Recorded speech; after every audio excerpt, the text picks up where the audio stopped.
السلام علیکم ورحمۃ اللہ وبرکاتہ۔ الحمدللہ رب العالمین، واشہد ان لا الہ الا اللہ وحدہ لا شریک لہ، واشہد ان محمدا عبدہ ورسولہ، صلوات اللہ وسلامہ علیہ وعلی آلہ وعلی اصحابہ ومن اہتدی بہدیہ واستنى بسنتہ الی یوم الدین، وبعد۔ معزز بھائیوں، اللہ کے رسول صلی اللہ علیہ وسلم کی زندگی کے اہم واقعات ہم آپ کے سامنے آپ کی ولادت سے لے کر کے مدینہ تک اور سن 3 ہجری تک ہماری گفتگو ہو چکی ہے، اور سن 4 ہجری کے اندر ہم لوگ داخل ہو چکے ہیں، اور ہر سال کے جو بڑے بڑے واقعات ہیں وہ میں آپ لوگوں کے سامنے بیان کرتا ہوں۔ اگر سارے واقعات بیان کیے جائیں تو بہت ٹائم لگے گا، اس لیے جو اہم واقعات ہیں اور مستند واقعات ہیں، معتمد اور حدیث سے ثابت شدہ ہیں، علماء نے محدثین نے ان کو صحیح قرار دیا ہے، اس طرح کے واقعات آپ لوگوں کے سامنے بیان کیے جاتے ہیں، اور ان واقعات میں ہمارے لیے عبرت کیا ہے، نصیحت کیا، یہ بھی آپ لوگوں کے سامنے ہم بیان کرتے ہیں، کیونکہ اصل یہی ہے کہ ہم لوگ اس سے عبرت اور نصیحت حاصل کریں۔ ایک تو واقعات کا ہمیں علم ہو آپ کی زندگی کے۔ کتنے مسلمان ہیں میرے بھائیوں کہ آپ صلی اللہ علیہ وسلم کی زندگی کے بڑے بڑے واقعات نہیں جانتے، اہم ترین واقعات نہیں جانتے ہیں آپ کی زندگی کے۔ جی ہاں، تو یہ اگر اللہ کے رسول سے محبت ہے تو آپ سے محبت کا تقاضا یہ ہے کہ اللہ کے رسول صلی اللہ علیہ وسلم کی سیرت کو ہم جانیں، آپ کی زندگی کے واقعات کو جانیں۔ اگر آپ کو کسی سے محبت ہوتی ہے تو انسان اس کی زندگی کے بارے میں ہر چیز کو جاننا چاہتا ہے کہ نہیں ہے؟ اس سے اگر محبت ہے تو اللہ کے رسول سے سب کو دعویٰ ہے کہ میں اللہ کے رسول سے محبت ہے، لیکن آپ کی زندگی کے بڑے بڑے واقعات، اہم ترین واقعات ہم نہیں جانتے ہیں۔ آپ کے نام کے بارے میں پوچھا جائے نہیں نام بتا سکتے ہیں، کب آپ کی وفات ہوئی، کتنی زندگی آپ کو ملی، آپ نے کتنی جنگیں لڑی، آپ کی زندگی میں جو بڑی بڑی جنگیں پیش آئیں ان کا نام بتائیے، نہیں بتا سکتے ہیں لوگ۔ یہ سب کیا ہے میرے بھائی؟ اللہ کے رسول صلی اللہ علیہ وسلم سے محبت کا تقاضا یہ نہیں ہے، بلکہ تقاضا یہ ہے کہ ہم آپ کی سیرت کو جانیں اور آپ کی سیرت کو اپنائیں، آپ کے اخلاق کو اپنائیں، اور اس طریقے سے آپ کی سیرت کا اور آپ کی زندگی کا مطالعہ کریں گے، ہمارے لیے بہت ضروری ہے۔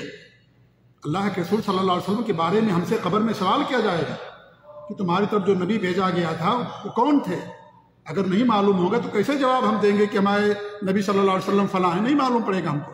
اس لیے ضروری ہے میرے بھائیوں، آج یہ صورتحال ہی ہمارے نوجوان بھائیوں کی، اگر وہ کسی کرکٹر کو پسند کرتے ہیں تو اس کی ہر چیز یاد رکھتے ہیں، کتنی بار اس نے چھکے مارے، کتنی بار اس نے چوکے مارے، کتنی بار اس نے جتایا، کتنا اس نے وکٹ لیا، کیا کیا، ساری باتیں ان کو یاد رہتی ہیں، لیکن اللہ کے رسول صلی اللہ علیہ وسلم کے بارے میں پوچھیے نہیں بتا سکتے۔ یعنی یہ صورتحال ہماری زندگی کی ہو گئی کہ ہمیں ان کرکٹر لوگوں سے جو نماز پڑھتے ہیں اور نہ ہی وہ کیا نام ہے ان کی زندگی کے اندر توحید ہے اور نہ چیزیں ہیں، ہم ان کو اپنا آئیڈیل نمونہ ہم نے بنا لیا، ایک ایک چیز ان کے بارے میں یاد رکھتے ہیں۔ بلکہ اس سے بھی کئی گزری بات یہ ہے کہ لوگ گانے یاد رکھتے ہیں، جو گلوکار ہیں، گلوکارائیں ہیں، یہ گانا کب پڑھا تھا، کس فلم کے اندر پڑھا تھا، کس میں پڑھا تھا، نعوذ باللہ، یہ ساری باتیں لوگوں کو یاد رہتی ہیں۔ لیکن اللہ کے رسول صلی اللہ علیہ وسلم کی زندگی کے تعلق سے ہمارے سینے کے اندر کوئی چیز موجود نہیں ہے، ہم آپ کی زندگی کے بارے میں نہیں جانتے۔ یہ بہت بڑی غفلت اور بہت بڑی کوتاہی ہے، یہ جفاکشی ہے اللہ کے رسول صلی اللہ علیہ وسلم کی زندگی کے تعلق سے۔ آپ سے محبت کا تقاضا یہ ہے کہ آپ کی زندگی کو ہم جانیں اور جو ہے ان کے واقعات کو پڑھیں، ان سے ہمارے اندر عبرت اور نصیحتیں کیا ہیں ان کو ہم جاننے کی کوشش کریں۔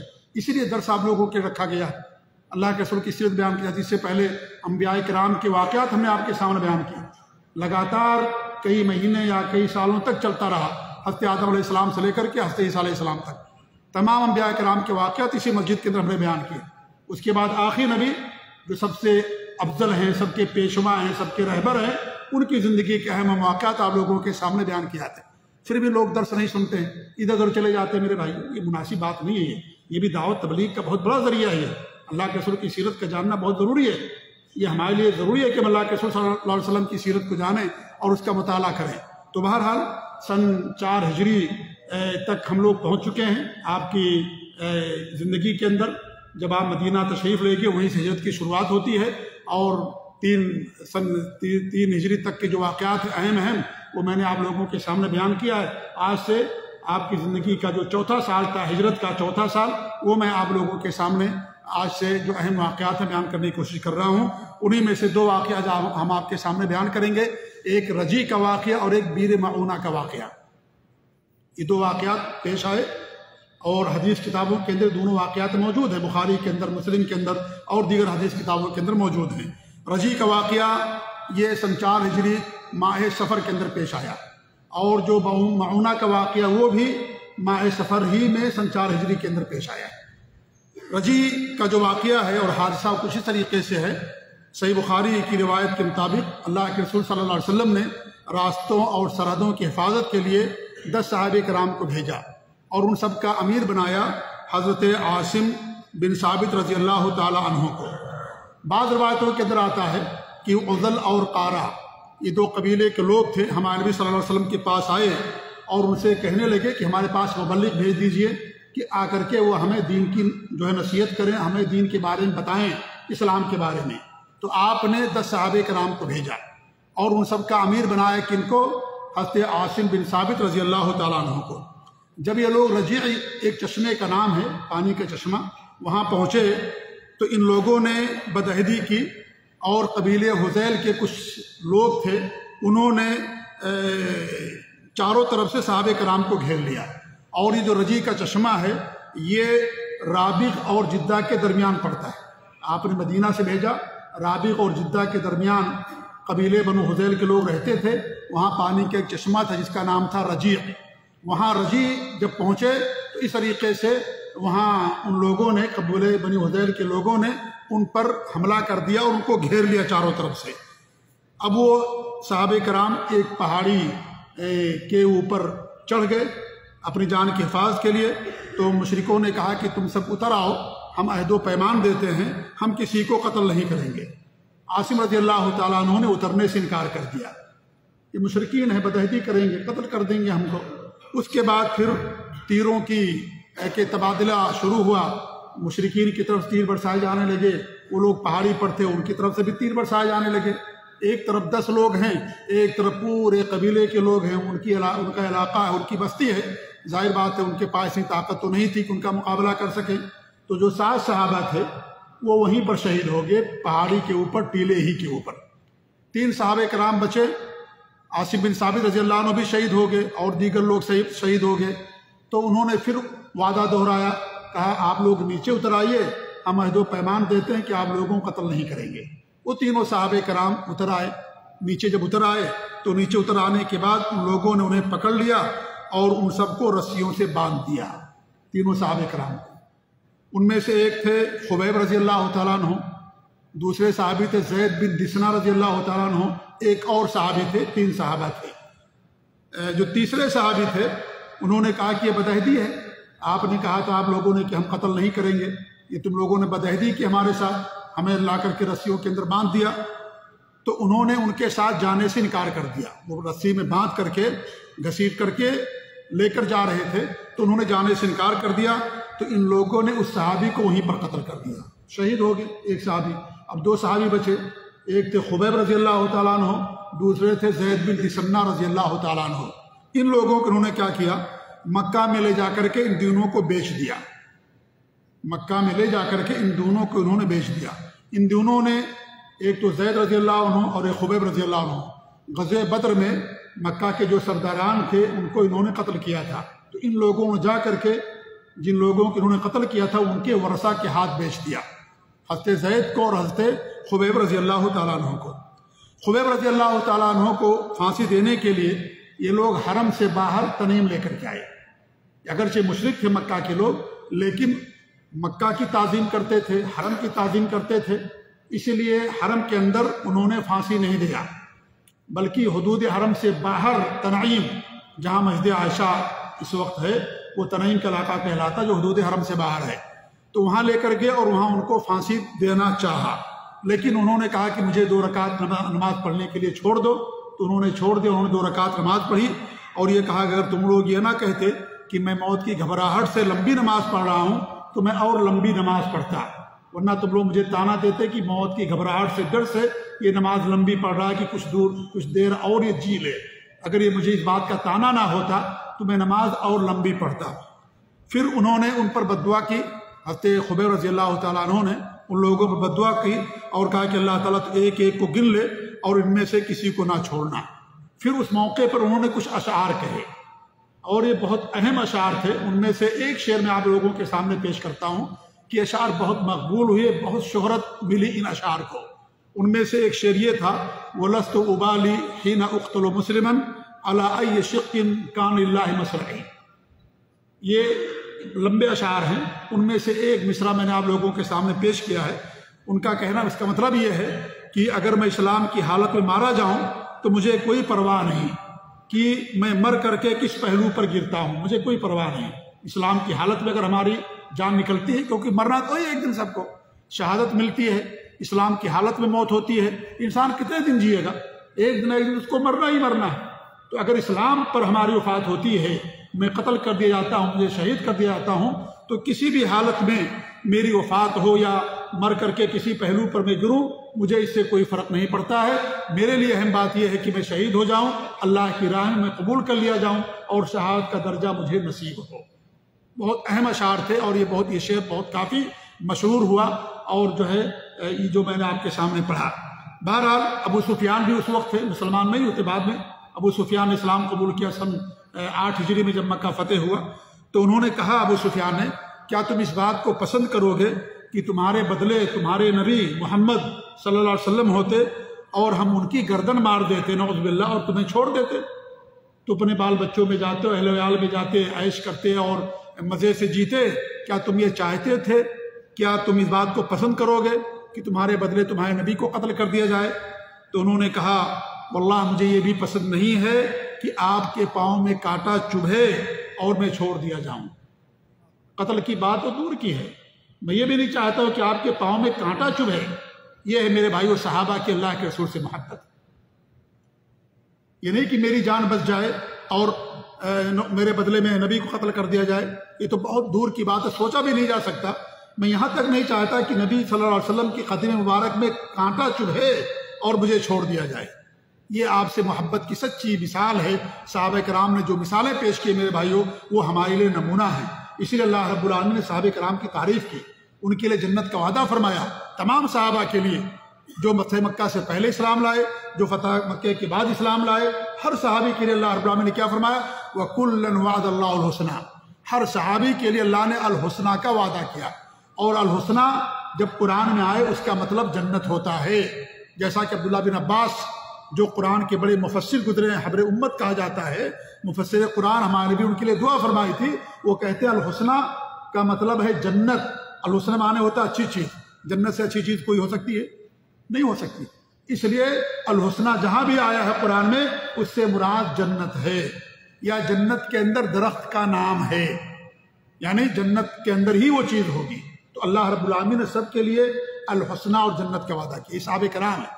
اور آج کوئی آتا ہے اور صحابہ کرام کی تنقید کرتا ہے، صحابہ کرام کے برائیاں بیان کرتا ہے، صحابہ کرام پر جو ہے کفر کے فتوے داغتا ہے نعوذ باللہ، ان کو جہنمی کہتا ہے، ان پر لعنت بھیجتا ہے نعوذ باللہ من ذالک.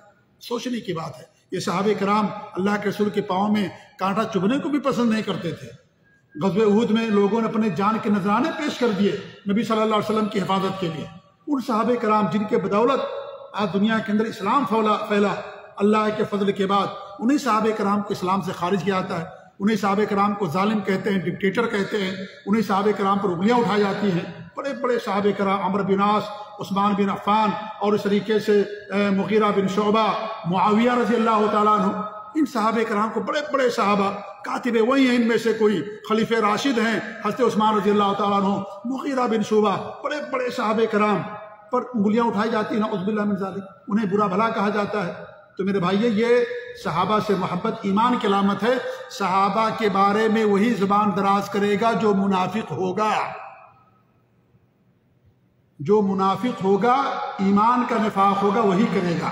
کیونکہ ہمارے نبی نے فرمایا ہے صحابہ سے محبت ایمان کی علامت ہے، ان سے بغض رکھنا، عناد رکھنا، یہ نفاق کی علامت ہے. اور نفاق کا تعلق دل سے ہوتا ہے، دل سے. اس لیے وہ منافق ہے جو صحابہ کرام کے بارے میں زبان دراز کرے. اللہ نے سب کے لیے جنت کا وعدہ کیا. اللہ کو معلوم تھا کیا ہونے والا، سب کے لیے اللہ نے جنت کا وعدہ کیا. اس لیے ہمیں اپنی زبان محفوظ رکھنا چاہیے، زبان پر لگام دینا چاہیے. جب بھی صحابہ کا نام آئے رضی اللہ عنہ کہنا چاہیے. اللہ نے یہ اصطلاح انہی کے لیے خاص کر دی گئی ہے کہ اللہ تعالیٰ ان سے راضی ہو گیا. اللہ نے خود فرمایا رضی اللہ عنہم ورضوا عنہ. اللہ تعالیٰ ان سے راضی ہو گیا اور یہ لوگ اللہ تعالیٰ سے راضی ہو گئے۔ یہ صحابہ کرام کا مقام میرے بھائیوں۔ قرآن کریم میں اللہ رب العالمین نے اپنے نبی کی نبوت کی صداقت کے لیے صحابہ کرام کو دلیل کے طور پر پیش کیا ہے۔ اس سے بڑی بات کیا ہو سکتی ہے؟ قرآن کریم میں اللہ رب العالمین نے نبی کے سچا ہونے کی دلیل کیا دی ہے؟ آپ کے صحابہ ہیں، یہ صحابہ کو دیکھ لو، سچے لوگ ہیں اور ایماندار لوگ ہیں، اخلاق مند لوگ ہیں، یہ دلیل ہیں نبی کے سچے ہونے کی۔ اللہ نے قرآن کریم میں صحابہ کو دلیل میں پیش کیا، اور آج ہم انہیں صحابہ کرام کو ایمان سے خارج کرتے ہیں، انہیں صحابہ کرام کے اوپر الزام تراشیاں کرتے ہیں، نعوذ باللہ۔ اللہ رب العالمین نے جہاں اپنے نبی کا ذکر سابقہ آسمانی کتابوں میں کیا، تورات میں، زبور میں، انجیل میں اور دیگر آسمانی کتابوں میں، وہیں اللہ رب العالمین نے اپنے نبی کے صحابہ کا بھی ذکر کیا، ان کی بھی نشانیاں بیان کی کہ جو نبی آئے گا ان کے ساتھی ایسے ہوں گے، ان کے وزراء اور ان کے دوست ایسے ہوں گے۔ اللہ نے ان کی بھی تعریف کی اور ان کی بھی نشانیاں بیان کی صحابہ کرام کی۔ آج انہی صحابہ کرام کے بارے میں لوگ جو ہے نعوذ باللہ اپنی زبان گندی کرتے ہیں اور اس طریقے سے اپنی زبان سے بڑی بڑی باتیں صحابہ کرام کے تعلق سے کہتے ہیں، نعوذ باللہ من ذالک۔ تو میرے بھائیوں، صحابہ کرام کے مقام اور عظمت کو، ان کے تقدس کو ہمیں جاننے کی ضرورت ہے کہ صحابہ کرام کے ذریعے سے اللہ رب العالمین نے دین کو دنیا کے اندر غالب کیا اور دنیا کے اندر دین کے ساتھ ہی۔ یہ صحابہ کرام نے اچھی اور عمدہ مثالیں ہمارے سامنے پیش کی ہیں نبی سے محبت کی۔ انہوں نے کہا کہ میں یہ بھی نہیں چاہوں گا کہ نبی کے قدم مبارک کے اندر کانٹا چبھے اور میری جان بچ جائے، میں یہ بھی نہیں چاہوں گا۔ صحابہ کرام تو اپنے گھروں میں ہوتے تھے تو روتے تھے یہ سوچ کر کے کہ آج دنیا میں جب ہمیں اللہ کے رسول کی محبت ستاتی ہے، ہم آپ کی محفل میں آتے ہیں، آپ کو دیکھ لیتے ہیں، ہمیں سکون مل جاتا ہے، راحت مل جاتی ہے، لیکن ہم سوچتے یہ ہیں کہ اگر ہم جنت میں گئے بھی تو نبی کا مقام اونچا ہوگا، جنت میں نبی کا دیدار کیسے کریں گے ہم؟ اللہ رب العالمین قرآن میں آیت اتارتا ہے صحابہ کرام کے لیے کہ اگر تمہیں اللہ تعالیٰ کی جو لوگ اللہ اور اس کے رسول کی اطاعت کرتے ہیں، اللہ تعالیٰ انہیں نبیوں کے ساتھ اٹھائے گا، نبی کی صحبت اور رفاقت انہیں قیامت کے اندر بھی حاصل ہوگی۔ جی، صحابی آ کے بیان کرتے ہیں کہ ہم گھر میں رہتے ہیں تو جب آپ کی یاد آتی تو آ کے ملاقات کر لیتے ہیں، لیکن میں سوچتا ہوں اگر جنت میں ہم گئے تو جنت میں آپ کا دیدار ہم کیسے کریں گے؟ یہ ہمیں ستاتی ہے یہ بات، کیونکہ آپ کا دیدار نیکی ہے، آپ کی زیارت نیکی ہے، ثواب و اجر کا کام ہے، یہ بہت بڑی نیکی ہے۔ یہ صحابہ کی نبی سے ایمان کی حالت میں ملاقات کرنا، یہ وہ شرف ہے، یہ وہ مقام ہے کہ اللہ رب العالمین نے انہی لوگوں کو دیا جن کے دل سب زیادہ پاکیزہ تھے، صاف اور ستھرے تھے۔ تو کہتے ہیں کہ ہم اگر جنت میں بھی گئے تو ہمیں آپ کی رفاقت نہیں ملے گی، پھر ہم پریشان ہو جاتے، بھاگ کر کے آپ کے پاس آتے۔ تو اللہ نے قرآن میں آیت اتاری، کہا کہ اگر تم جو اللہ اور اس کے رسول کی اطاعت کریں گے، اللہ تعالیٰ قیامت کے دن انہیں بھی نبی کا ساتھ دے گا۔ یہ صحابہ کرام میرے بھائیوں، جب بھی ان کا نام آئے رضی اللہ تعالیٰ عنہ کہیے، اللہ ان سے راضی ہو گیا، اور ان کے لیے مغفرت اللہ تعالیٰ سے دعا کیجیے۔ اور وہ ہمارا تو ایمان اور عقیدہ ہے کہ ہر صحابی جنت کے بالا خانے میں ہوگا، ہر صحابی، کیونکہ اللہ نے سب کے لیے جنت کا وعدہ کیا ہے۔ وہ لوگ جو صحابہ کو جنت سے نکال دیتے ہیں، وہ لوگ جو صحابہ کرام کے بارے میں زبان درازی کرتے ہیں، وہ اپنی خیر منائیں۔ یہ تو اللہ نے آسمان سے، عرش سے ان کے ایمان کی گواہی دی، عرش سے اللہ نے ان کے ایمان کی گواہی دی اور ان کے ایمان کو ہمارے لیے معیار ہدایت قرار دیا۔ فَإِنْ آمَنُوا بِمِثْلِ مَا آمَنْتُمْ بِهِ، اگر صحابہ کے طریقے سے ایمان لاؤ گے تب تمہیں ہدایت ملے گی۔ بس ان کی طریقے سے ایمان لانا ہے، ان کے راستے کو اپنانے میں جنت ہے، ان کے راستے کو چھوڑ دینے میں جہنم ہے۔ یہ صحابہ کا مقام مرتبہ ہے، اور سیرت میں جا بجا یہ مثالیں آپ کو روشن مثالیں ملیں گی کہ صحابہ کرام نے سب کچھ قربان کر دیا نبی کے لیے، دین کے لیے اور اسلام کے لیے۔ انہی میں سے ایک واقعہ یہ بھی ہے کہ خبیب رضی اللہ تعالیٰ نے کہا کہ مجھے یہ بھی پسند نہیں کہ آپ کے قدم مبارک کے اندر کانٹا چبھے اور مجھے چھوڑ دیا جائے۔ بہرحال مشرکین نے ان کو سولی پر لٹکا دیا، اور جس نے لٹکایا اس کا نام تھا عقبہ بن حارث۔ خبیب رضی اللہ تعالیٰ عنہ نے بدر میں اس کے باپ حارث کو قتل کیا تھا، اور انہی لوگوں نے خریدا بھی تھا ان کو، اور پھر سولی پر ان کو لٹکا دیا، شہید ہو گئے۔ ہنستے خبیب رضی اللہ تعالیٰ عنہ شہادت سے سرفراز ہو گئے۔ امام بخاری نے ذکر کیا ہے رحمۃ اللہ علیہ صحیح بخاری کے اندر کہ خبیب وہ پہلے صحابی ہیں جنہوں نے قتل سے پہلے 2 رکعت صلاۃ پڑھنا شروع کیا۔ قتل ہونے سے پہلے، سولی پر چڑھنے سے پہلے 2 رکعت نماز پڑھنا انہوں نے شروع کیا۔ ہمارے نبی نے ان کی سنت کو برقرار رکھا، اس لیے سنت ہے یہ کہ قتل ہونے سے پہلے 2 رکعت نماز پڑھنے کی اجازت لینا اور 2 رکعت نماز پڑھنا، یہ سنت ہے۔ ہمارے نبی نے اس کو برقرار رکھا۔ اگر یہ چیز غلط ہوتی تو ہمارے نبی کہہ دیتے کہ نہیں یہ غلط ہے، لیکن آپ نے اس کو برقرار رکھا. جو پہلے صحابی ہیں جنہوں نے اس سنت کو مشروع قرار دیا، جب اللہ کے رسول صلی اللہ علیہ وسلم کو اس کی اطلاع ہوئی تو آپ نے ایک صحابی عمرو بن امیہ الضمری رضی اللہ تعالیٰ عنہ ان کو مکہ بھیجا. بڑے مشہور صحابی عمرو بن امیہ الضمری، اور ان کو آپ نے بھیجا اور وہ وہاں تشریف لے گئے اور رات میں لاش اٹھا لائے اور کہیں پر جا کر کے اس کو دفن کر دیا. عمرو بن امیہ الضمری رضی اللہ عنہ کو یہ ذمہ داری آپ نے دی تھی. دوسرے صحابی جس کو انہوں نے بیچ دیا تھا ان کا نام تھا زید بن دثنہ رضی اللہ تعالیٰ عنہ. ان کو صفوان بن امیہ نے خریدا اور اپنے باپ کے قتل کے بدلے میں ان کو بھی قتل کر دیا، حضرت زید بن دثنہ رضی اللہ تعالیٰ عنہ کو. تو 10 صحابہ کرام جن کو آپ نے بھیجا تھا یا تو سرحد کی حفاظت کے لیے یا تو دعوت و تبلیغ کے لیے، دین کی اشاعت کے لیے، ان 10 صحابہ کرام کو شہید کر دیا گیا. یہ رجی کا واقعہ ہے. اس سے دردناک واقعہ بیر معونہ کا واقعہ ہے، اور یہ بھی سن 4 ہجری کا واقعہ ہے. اور واقعہ یہ ہے کہ آپ صلی اللہ علیہ وسلم نے 70 قرہ صحابہ، قرہ کہتے ہیں جو قرآن کے حافظ ہوں، قاری ہوں اور عالم دین ہوں، ان کو آپ نے بھیجا 70 صحابہ کرام کو. صحیح مسلم کی روایت کے مطابق بنو سلیم کے چند قبیلے، رول، زکوان، بنو لحیان اور وسیع، یہ 4 قبیلے تھے بنو سلیم کے. یہ لوگ ہمارے نبی کے پاس آئے اور ہمارے نبی کی خدمت میں عرض کرنے لگے کہ ہمارے ساتھ کچھ آدمی بھیج دیں تاکہ وہ ہمیں دین کی تعلیم دیں. تو آپ نے 70 صحابہ کرام کو بھیجا. کن کو بھیجے؟ علماء تھے، کیونکہ دین کی دعوت علماء دیں گے، جاہل لوگ نہیں دیں گے، علماء دعوت دیں گے. جس کو پتہ ہی نہیں ہوگا وہ کیا دعوت دے گا؟ جو ڈاکٹر ہوگا وہی علاج کرے گا نا، جو ڈرائیور ہوگا وہی گاڑی چلائے گا نا. تو دین کی دعوت علماء کی ذمہ داری. آپ نے صحابہ قرہ جو حفاظ تھے، علماء تھے، آپ نے ان کو بھیجا دین کی دعوت کے لیے. غیر مسلموں کو اسلام کی دعوت دینے کے لیے آپ نے علماء کرام کو، صحابہ کو بھیجا. اور جب یہ کس کی روایت ہے؟ صحیح مسلم کی روایت ہے کہ 70 صحابہ کو بھیجا. بعض روایتوں کے اندر آتا ہے کہ ابو برا عامر بن مالک ایک شخص تھا جو نیزوں اور تیروں کا بڑا ماہر تھا. وہ ہمارے نبی کے پاس آیا اور آپ نے اسے اسلام کی دعوت دی، لیکن وہ مسلمان تو نہ ہوا، البتہ اس نے انکار بھی نہیں کیا اور یہ کہا کہ اگر آپ چند لوگوں کو بھیج دیں ہمارے علاقے میں تو، اور جو جا کر کے انہیں دین اسلام کی دعوت دیں تو شاید ہمارے علاقے کے لوگ یا قبیلے کے لوگ اسلام قبول کر لیں. اس پر آپ نے کہا کہ مجھے خطرہ ہے کہیں ایسا نہ ہو کہ لوگ ان کو دھوکہ دے دیں. تو اس نے کہا کہ میں اس بات کا ذمہ دار ہوں. پھر آپ نے 70 صحابہ کرام کو بھیجا.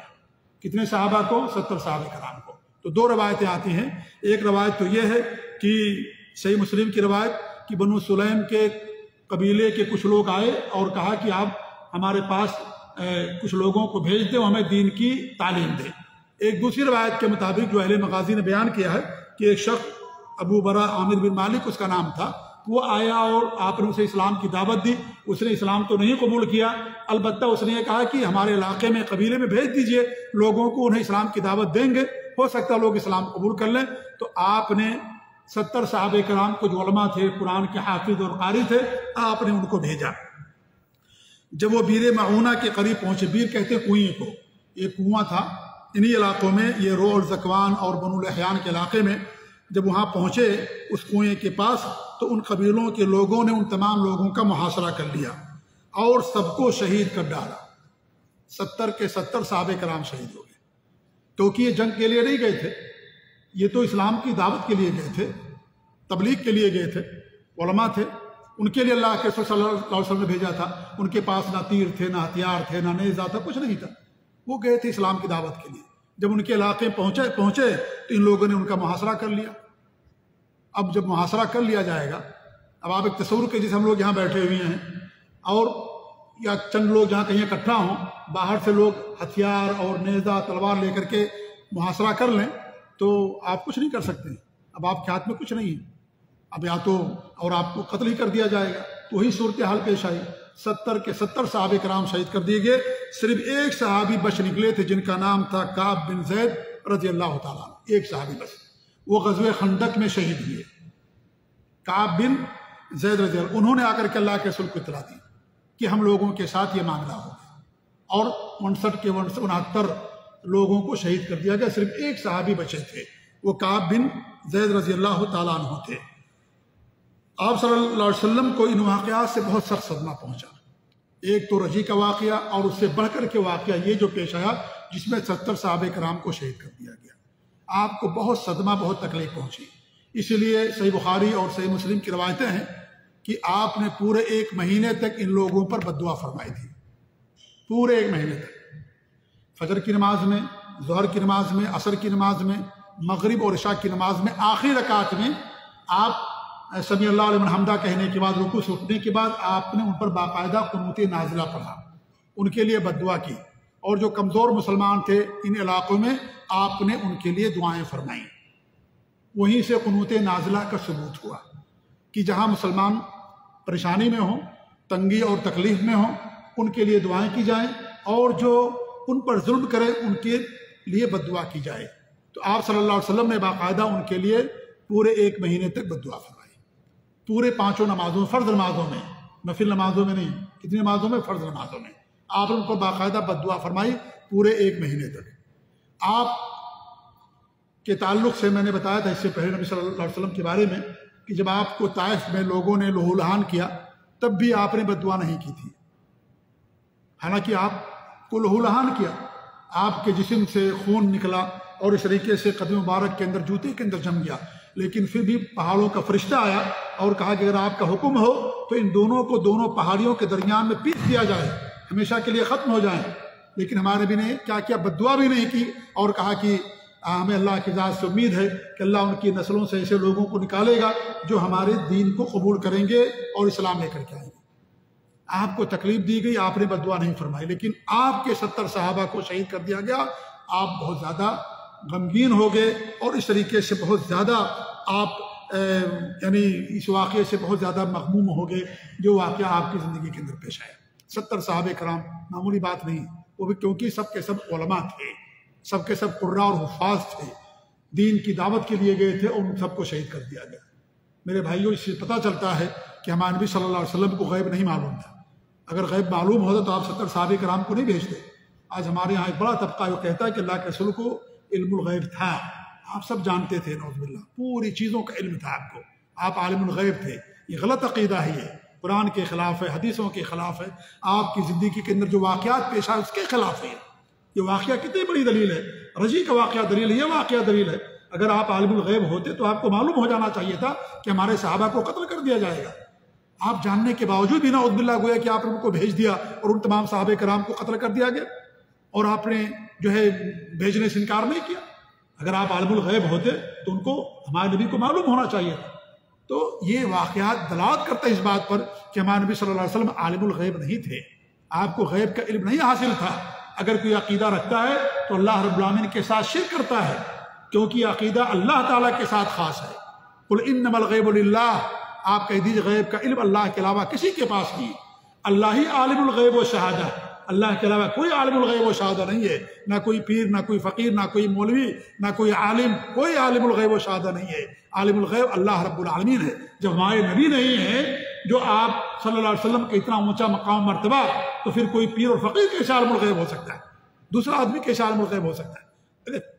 اگر یہ کوئی عقیدہ رکھتا ہے تو اللہ کے ساتھ جو اسماء و صفات کا عقیدہ ہے اس میں اللہ تعالیٰ کے ساتھ اس صفت میں شرک کرتا ہے، اور یہ بڑا شرک کہلائے گا. لہذا میرے اور ایسے شرکی کی مغفرت نہیں ہوگی، کیونکہ بڑا شرک کرنے والوں کے لیے اللہ رب العالمین کا صاف فرمان ہے، ان اللہ لا یغفر ان یشرک بہ ویغفر ما دون ذلک لمن یشاء.